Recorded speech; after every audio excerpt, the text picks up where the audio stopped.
A little bit about myself. I have been in the industry about 25 years.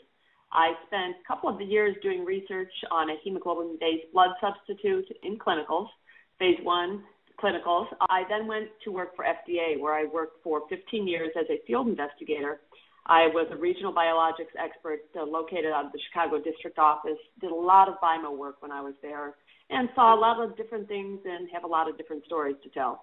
I left the FDA about 7 or 8 years ago, and I went to work for Big Pharma. I went to the dark side, as they say, went to work for Big Pharma, where I was a director of clinical QA and then later GSP compliance. About a year and a half ago, I decided to go out on my own, start my own business, and really enjoying consulting, enjoying working with Barnett, and really enjoying having the opportunity to help sites, help sponsors be ready, be more proactive, and manage their activities better. When I was with FDA, there were times that I would just cringe when I would go into sites, and I just thought, did these people receive any training? Did anyone tell them any of this up front, and why is this happening? So this is my opportunity to try and do that from another perspective. So to review the course content very quickly, one of the things we're going to do is we're going to define what is a difficult site, although I suspect that all of you could make a few comments to me about what is a difficult site. We're also going to talk about what causes the sponsor or the CRA to define a site as difficult.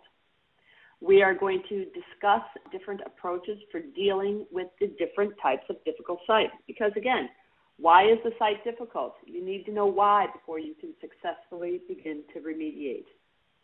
We are going to talk about developing trending techniques to anticipate site issues. I think in an ideal world, we would all have perfect sites going in, but very often we know before we begin a trial, before we begin a study, that there may be some sites that may not be ideal. So again, how do we anticipate this, and how are we proactive from the beginning so that we are addressing that before problems develop?